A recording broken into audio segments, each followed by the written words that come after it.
Hey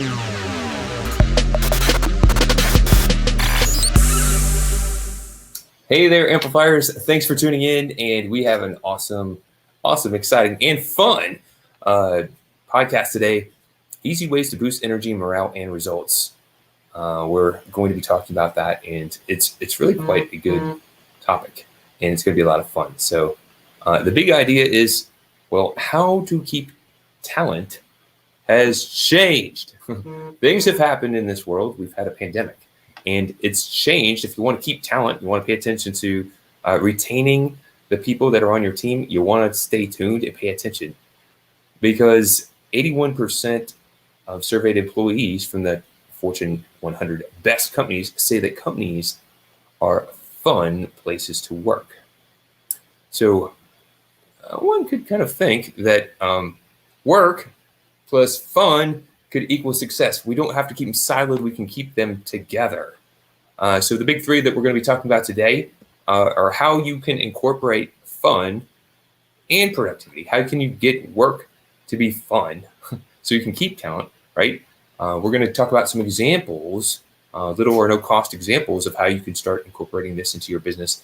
And then we're also going to be discussing some ideas of how you can enroll your leaders, the boss man, or your team members to get involved in this strategy, because it really could be transformational of what happens in your business. So if you're tuning in now or catching the replay, make sure to ask questions. If you have questions for our guest today, share your comments. We want to see your feedback, what's worked for you, and make sure that you take action. Gain new ideas, it's great, it may inspire us, but if we don't put it into action, we can't get the result from it. So without further ado, I'd like to welcome our guest to Growth Amplifiers. He is the president of Nelson Motivation, Inc., the world's best leading authority on employee recognition and engagement. He has worked with 80% of Fortune 500 companies and authored over 30 books, including the multi-million copy bestseller, 1001 Ways to Reward Employees. He's a co-author of the new book, Work Made Fun Gets Done, Easy Ways to Boost Energy, Morale, and Results. Welcome to Growth Amplifiers, Bob Nelson. Thank you for being here today. Thank you, Kenny. Thanks for having me. All right, let's get us a quick little introduction of your backstory, Bob. You've done some amazing things. You obviously inspire a lot of people. But what brought you here today, and not to Growth Amplifiers, but to where you're at in your career right now? What inspired you to get in this line of focus in the first place? Well, all my books I've done, this is my 31st book, are out of the same cut of the cloth on how to get more from your employees in a way that in which you're getting a higher return on the cost of them. The salary and benefits and whatnot, and then in so doing, be a employer that attracts talent you need to be successful going forward, and holds on to them. And right now we're in quite a talent crunch in the U.S. There's a shortage of skilled workers, and this is not even counting the pandemic. Because of demographics, there's a lower birth rate from the advanced culture that we have, and then also, it's not that we have shortage of people, we have a shortage of skilled people that can do the job that you need them to do. You are hitting the nail on the head. I have a few clients in a few different industries, and building their team and getting the right talent is a challenge, whether that's construction, we have an adult daycare, child daycare, wildlife removal, all different backgrounds, and everyone's having the challenge of really being able to attract team members and get them to stay and be part of an actual team, not just be a hired gun that's going to be there for a paycheck, but be part of a team and really get engaged with that.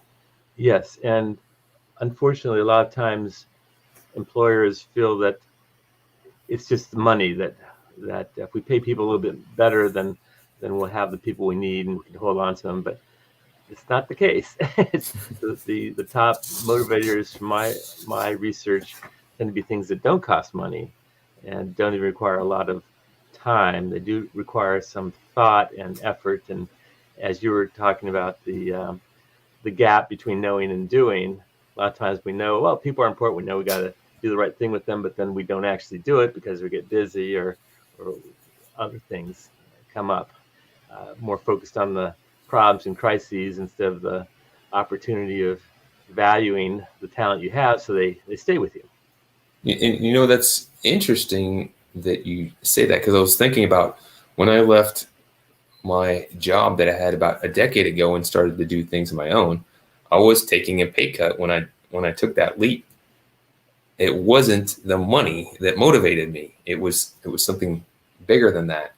And as I've got into more marketing and sales, I see that as well. It's not all about the money. Money may, Yeah. people think it's about it, but it's not what involves. So we've got this great book, and you've co-authored this one. You've got a lot of books in your background. Mm-hmm. Yes, a colleague of mine I've known for 34 years, and we were destined to do this book. We actually met at Walt Disney World 34 years ago, and the invitation of Ken Blanchard was doing a behind-the-scenes tour of the facility, and found out at the airport we were going to be roommates. So we've been together ever since, and it's been great. Doing this book was great.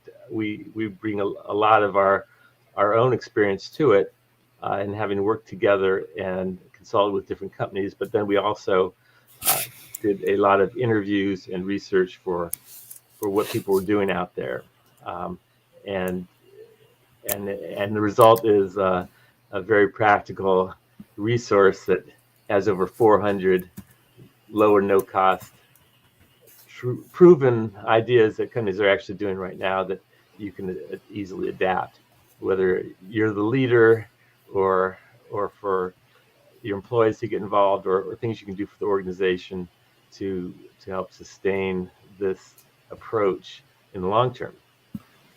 So let's talk about that as one of the big three. So I'm a business growth consultant, and my background, my specialty is customer value journey optimization. Just thinking about what's the experience that attracts more customers, potential customers, and then seamlessly and subtly guides them to become customers that pay, stay, and refer. And when I'm working with somebody, a lot of the things that I'm focusing on is focus, execution, really making sure that you're taking the actions that are going to have the biggest impact. And what this is inspiring me to think about is, we need to make that fun too, right? So I've been in places and worked in places where some people were just like having fun, and then that's what they were doing. And then some other people were being productive. But how do you marry these together to make it to where you can be both fun and productive? It's a great question, and it's not fun just to have fun.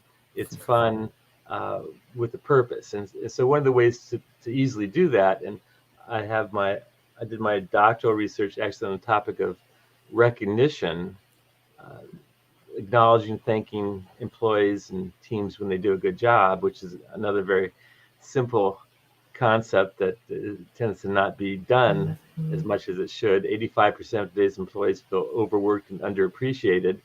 So easy way to connect those two is do recognition, do fun things when people have achieved, and then you will drive more of that achievement.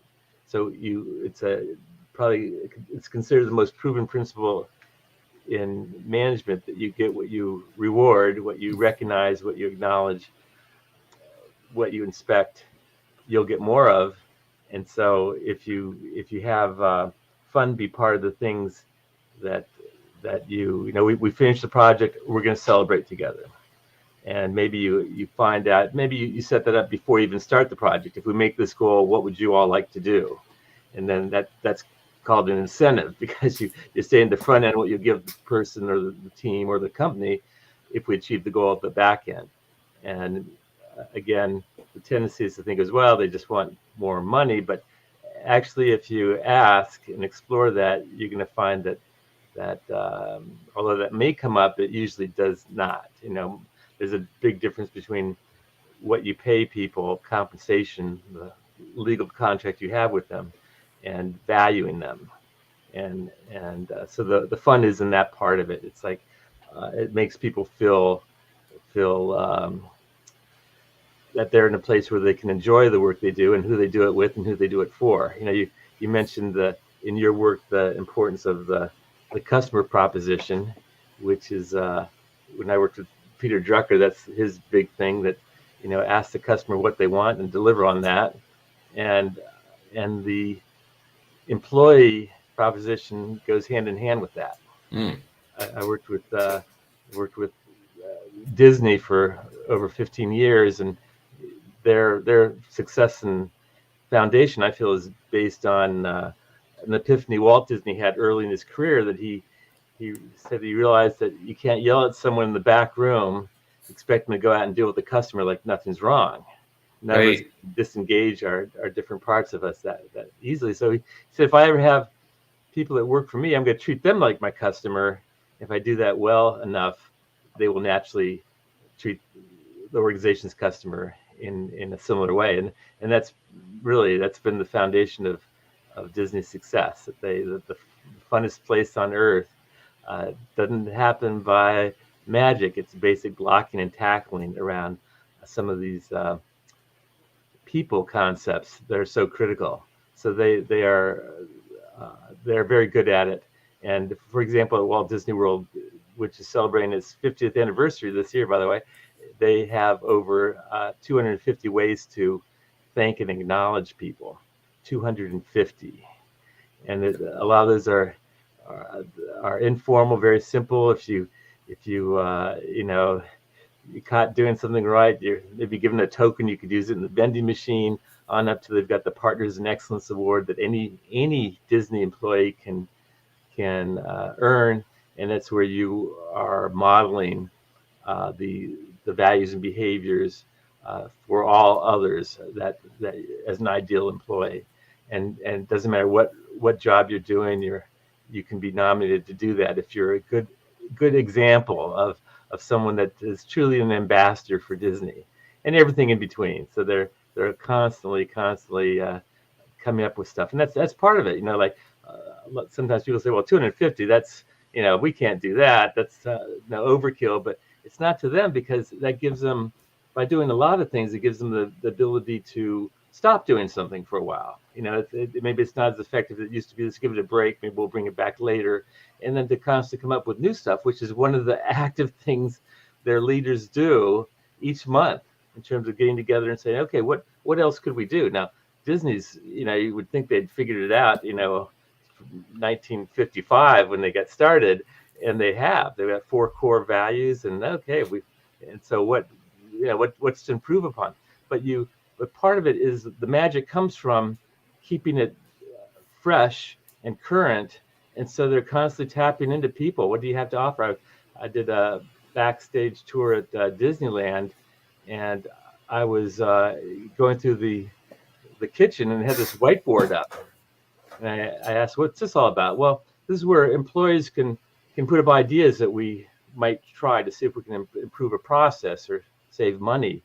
And I was just blown away, because they've been doing catering a long time. Certainly they've worked out all the kinks, but they're not resting on their laurels. And someone that's brand new could have an idea, and so they're going to try it. They're not going to say, oh, Gary, we tried that years ago, it didn't work, and now Gary never gives another idea and doesn't really. You just lost part of him, because now you cut him off the knees. And so no, let's put Gary's idea up. Let's just give it a try. See, and so they do it. So they're constantly a work in progress, and that keeps them sharp and fresh. And they don't rest on their laurels. Or when I was working with the Swan Disney Resort in Orlando, a Disney property, they would, when their managers once a month would get together and brainstorm, what else could we do? Mm-hmm. They had feedback from an employee that they said, well, when we really get busy at the front desk, this is a place that could check in and check out 1,000 people in one morning. They're busy, When we really get busy, it's hard to find a manager to help out. Now they could have said, well, yeah, managers are doing their thing, you got to do your thing. But they said, management is getting the work done through others, so you got to be there for your people. That's the definition of management by Peter Drucker: getting the work done through others, not doing it to them, but doing it with them. And so they kicked it around. They came up with 5-minute chats that they said, well, once we're going to assign every leader 10 people that don't currently work with them in different parts of the organization, and ask them in the next 2 weeks to check in with those people, see if they have any questions, any way you can help them. And then and they did that, and now so they tried it, and then now the question is, did that help? Did that do anything different? And the manager said, yeah, I learned some things. And the employees said, oh, they loved it. Got to meet someone from a different part of the organization. They helped me with, so let's keep doing it. Let's do it again. Very simple idea, but sometimes those are the best. And that's what I would like about this, is as far as you have simple ideas, but when you're in the whirlwind of your day-to-day business, it's hard to think of things. You're like, maybe we pass out some candy. Yeah, exactly. You don't have to like a playbook, right? You have a playbook that people can streamline and get some ideas from, and they could choose something. And like, as you mentioned just a moment ago, if you just did one thing and you did it all the time, then it becomes a little predicted, a little stale, and doesn't get the same result. So what are some other examples? We call it boring. Yeah, right. Over and over. We do, something for people's birthdays, or we do, years of service awards, and 92% of companies have years of service awards. I've never met someone that stayed an extra day in their job to get their 10-year pin, but we got them because and we started them decades ago, and we keep doing them. You got to stop and say, is that working? What's that doing for us? We're spending money on it. And sometimes the measure in the company is like, well, if we're spending money on it, it must be working. It's like, well, maybe not, and maybe instead of assuming that that's going to be highly motivational to people, maybe you should just ask them what would they like as a form of recognition or reward if they do a good job on the project they're on. My guess is not going to say, can you give me a keychain? They're going to say, can you give me more flexibility?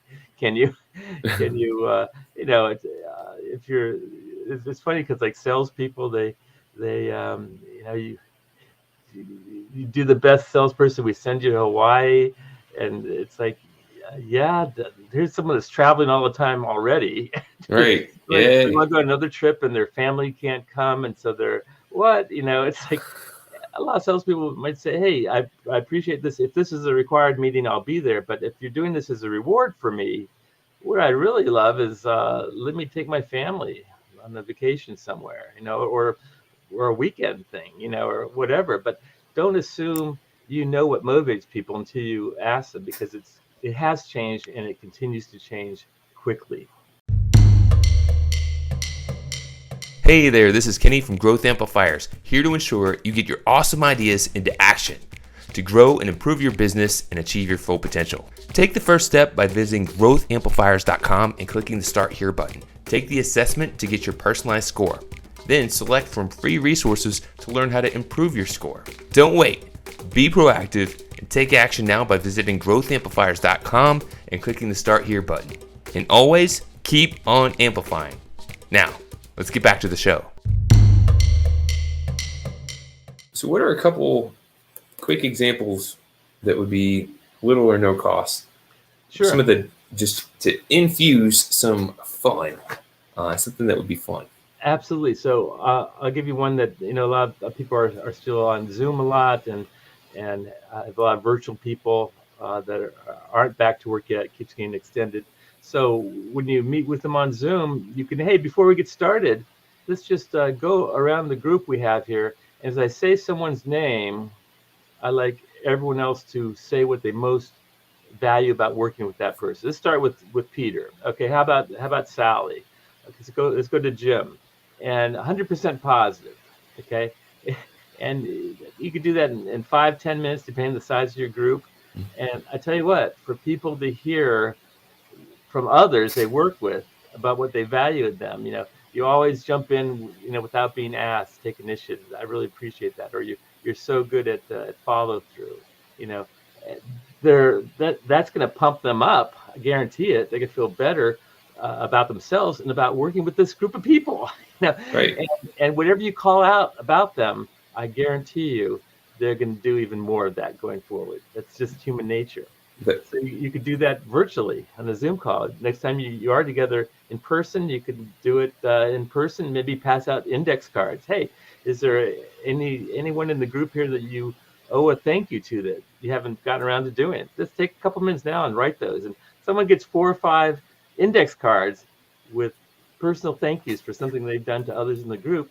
They're going to feel great about themselves, and they're going to feel great about the group.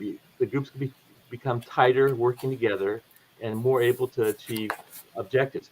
I worked with ESPN, and the manager said, when we start a staff meeting, and this is, look at the things that you're already doing, and how do you work fun into it? How do you work recognition and value into it?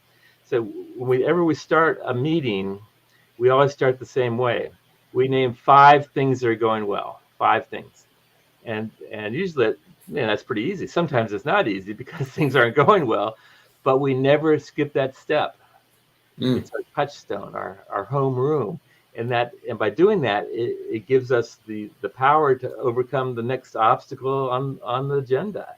And it works. It's really true. And so that's again, another simple idea.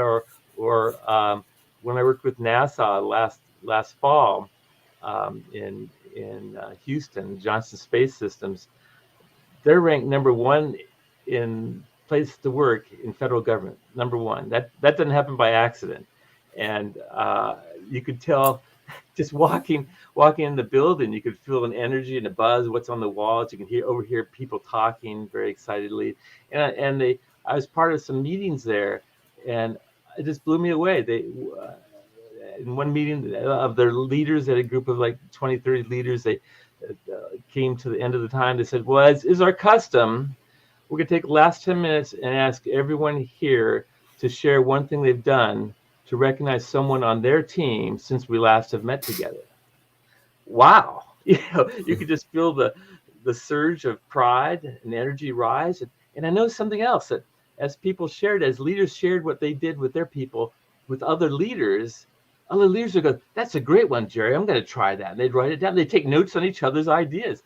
They are a self-learning organization, getting better and better with the people part of the job. Instead of saying, well, we're too busy and they get a paycheck, that should be enough. They're on it. And anyone could be on it. It's not that hard to do, but it's not going to happen by accident or by magic. You got to actually come up with ideas and try them. And what I got here is just looking into the book real quick. You can see there's some great case studies that are mapped throughout this book. There's hundreds of ideas from all different types of businesses and backgrounds. And I love just, if you just take a moment to read it, right, you could just get some ideas and say, what's something that would work for me? What's something that we could easily do and implement? And Bob, sometimes, you might see someone might tune in and be like, hey, this is great. We should do this. We should bring this into our business. But then we've got to get others on board with the idea, because they're going to be like, you want to make things fun, huh? Well, that doesn't sound productive. So how can we enroll others into this? Well, there's two sets of others. There's the people, right? The employees, and you enroll them by involving them. You in fact, you can take I got this one, my idea, but I got from companies I work with. They take take the book, my book, and they pass it around their work group, and they ask people initial ideas they like in the margin. Doesn't mean you have to do any of them, but if now someone knocked it out of the park, you want to do something to thank them, you can see what they initialed and surprise them with something that they're probably going to like. So that's one way. Now selling it above you is a different ball of wax. And so often it's the person at top that says, "Well, this is silly. We got serious business here. We got too much to do than to have fun and play games." My advice to convert that person is to talk their language as to what's important to them, and is it important for them to get the best people? It's not going to just be a money thing to hold on to the people. If you set up a culture of recognition, for example, where people we're constantly, we take time to thank each other and to acknowledge success, whether it's a comment or a note, but we're constantly doing that. We always finish a project. We do Dow Chemical they do ice cream sundaes. So we do something fun. We have managers serve breakfast, make pancakes and serve breakfast to celebrate. We hit our goals this quarter. It doesn't have to be anything fancy, but just taking the time to do that. And if you have a culture like that, research indicates that your employees will be 7 times more likely to keep working for you for the rest of their career, ideally. And so that's research based. That's not a wish and a dream. So if you're concerned about, and the more people you can hold on to, especially the good people, then the fewer people you have to hire, which is really, really hard today. So it starts there. But as you do that, you also become, over time, you become an employer of choice where people line up to work for you. So, like, for example, I worked with the Zappos out of Las Vegas, and they boy, they have a fun work culture, and they're constantly doing stuff. And as a result, everyone that works there tells their friends and family about a great place, and they all want to come work there. Right. Are lined up, so they don't even have to put ads in the paper for when they need people, because they got so many people that want to work there that they can pick the best and keep doing it. So it's and that's a company that's highly productive as well. They went from $0 in revenue to $1 billion in sales in 8 years. And so Pretty they impressive. are on it. They are on it, and gosh, it's easy to look at a company like that, or Southwest Airlines, the most profitable airline in the U.S. for the last 30 years plus.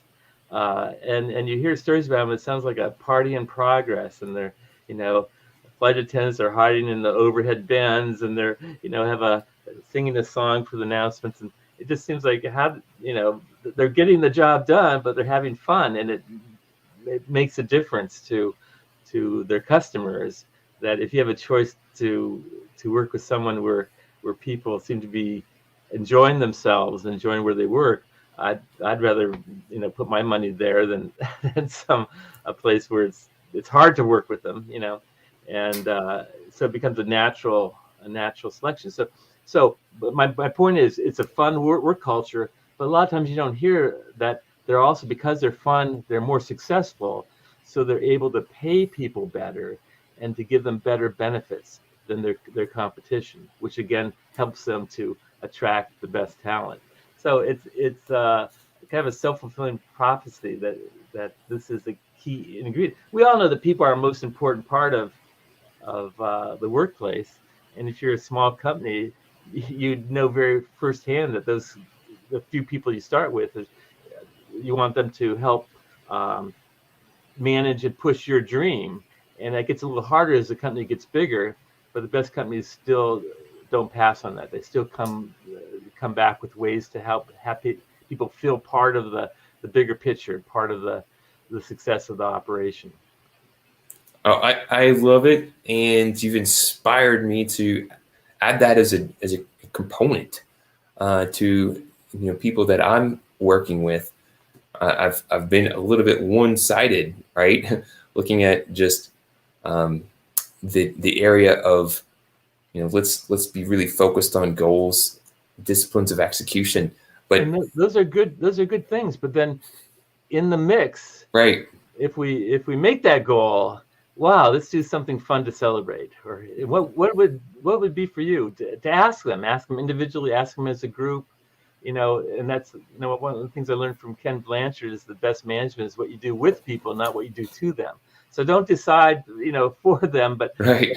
share and start with them. What ideas do you have? And yes, we can do that. How would you like to celebrate? Okay, and it will surprise you because people are. One of the things I learned in this book, it really surprised me, is that people's perception of fun is different from person to person. I didn't talk to two people that had the same definition. For me, it's like, well, you're laughing, you're having fun. For my wife, if she had a good day, she got a lot done. That was a fun day. Go, really? and it just, everyone's version of fun is different. So that's why you've got to embrace what everyone wants to do, and then that keeps it fresh because you can vary it, and you'll be on your way. So if you're tuning in, catching the replay, you could see the bit.ly link there, bit.ly/fun gets done. That will take you to the Amazon page. And I highly recommend scoring a copy of this book. It's packed full of all the ideas. So you don't need to be thinking, well, I don't know what to do. I don't know where to go. You've got a playbook that has all the ideas for you. And they're coming from actual businesses, successful businesses that have implemented them along with case studies of how these things could be implemented into your business and some of the results that have come from it. So definitely get a copy for yourself. And if you want to learn more about Bob, you can go to his website, drbobnelson.com. And his business partner, you can go to the TomayoGroup.com as well. They're both rockstar professionals when it comes to making things fun and getting it done. We speak on this topic. We also do consulting for companies that say, can you help us a little bit more? We like what you're saying, but we're having a hard time getting it going. And yes, we can. And that's the thing, because I tell people all the time, you may know some things. Yeah, I kind of know, but is it in action, right? Are you currently doing it? And then more importantly, are you getting the result? So think about it. If you're tuning in, you may know how to lose weight. You may know how to get in shape. It's not necessarily knowing. It's to have a guide like Dr. Nelson who can come in and help get you to implement things with your team, and then also help ensure that they're actually getting the result that you're looking for. So, Dr. Bob, to kind of wrap us up here, what's one thing that you'd like to share with growth amplifiers that you've learned on your journey that may be helpful for others to hear? It could be fun related, it could be work related, or it could be anything you'd like to share. Well, when it comes to people, I find it's motivation is a moving target. You can't set the salary and the benefits and now we're done. We're paying people well, so that's good enough. You got to constantly be checking in, ideally drawing from them, and doing things to keep it viable, where people are excited. You can't legislate excitement. It's got to be a real here and now type thing. So you got to be in the game, and it's really not a burden, because you will see that it helps to drive higher energy and higher performance, guaranteed. And you'll have fun doing it. So thank you very much for sharing that insight. If to subscribe to Growth Amplifiers, go to growthamplifiers.com/live. You can learn more there, and just making sure that you're tuning in, taking action. I encourage you to score a copy of this book. At least go to the website, check it out. And if you're looking for help to amplify more fun into your business and get some of these ideas in action, definitely reach out to Dr. Bob Nelson. He is a professional. He's worked with some amazing companies, and I'm glad that he was able to join us on Growth Amplifiers Live. Thank you. Thank you so much, Kenny. It's a pleasure. To show your support, take a moment to amplify this message by sharing it online. To connect with me or gain more business growth insights, visit www.growthamplifiers.com. Thank you for your support.